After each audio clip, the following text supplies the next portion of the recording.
lots of people don't really understand how royalty works, particularly sort of the management of royals, that sort of stuff. Over here in the United Kingdom, the way that the royalty system is panned out is normally governed by the government.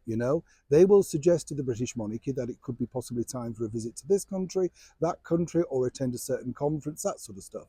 If you remember, a couple of years ago, the Prime Minister for 44 days, was it a year, maybe a year ago now, for the Prime Minister for 44 days, the Right Honourable Liz Truss did not want the then Prince of Wales, Prince Charles, to go to the COP26, I think it was, the climate change thing. She didn't think that was appropriate. This time around, the current British Prime Minister, the Right Honourable Rishi Sunak, does want Charles to attend over in Dubai the latest climate conference. So you see what I mean? One suggests one thing, one the other. You are something under the micromanagement of that particular government. And a lot of people have been asking me, Neil, you've not mentioned the Kenyan state official, visit of His Majesty the King and Queen Camilla. Well, I wanted it really to conclude because there's been so much negativity.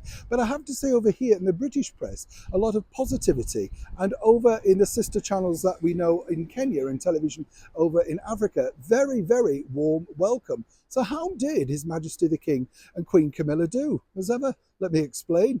Hi, good morning. How are you? Nice to see you today. It's just a quick one, this. I wanted to recap so that you know the feedback, the press releases that we get back from the palace, who tell us exactly what's gone on. Now, first off, can we just congratulate His Majesty the King and Queen Camilla?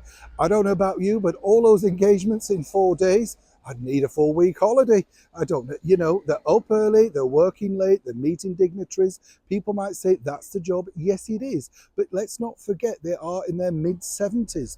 A lot of people were speculating, of course, as well, that the Queen Camilla, had shaking hands and apparently was under a lot of stress. Let me tell you, she's a rather nervous person. This is a whole new adventure for the Queen. I mean, whichever way you look at it, has to be daunting, does it not? And there she is, having to meet dignitaries, know exactly what to say, and literally learn the job at a very advanced age. And she won't mind me saying that.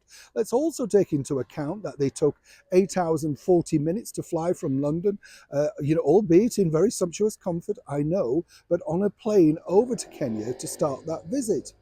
And it has become incredibly successful, not only boosting local businesses, but boosting tourism already. And I know the president is being very thrilled with exactly what's gone on and how it's being received around the world.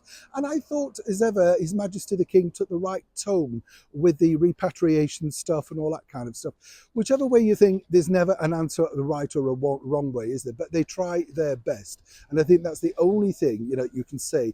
People mock the royal family, but they are ambassadors on a world stage for us, and I thought they did incredibly well.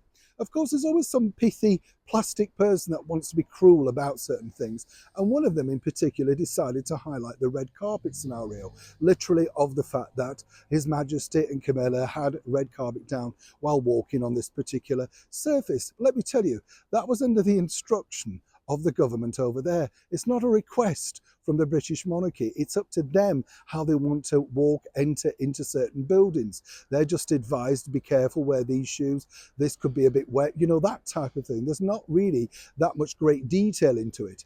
And as for being out of touch and not in sync, well, as I said, it's nothing to do with them. They can't say take it away. And let's be honest, lots of other people have loved walking down red carpets and taking up that particular role, have they not? This is the thing with these clotheads who claim to be journalists. They don't understand how easy they're mocked. But as I said to you before, desperate times to try and sell things become desperate measures.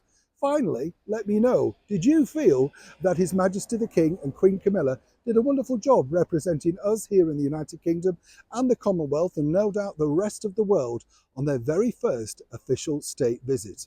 I feel they did. And what do you think? Do let me know, like and share in the comments below. Neil Sean in the very heart of London.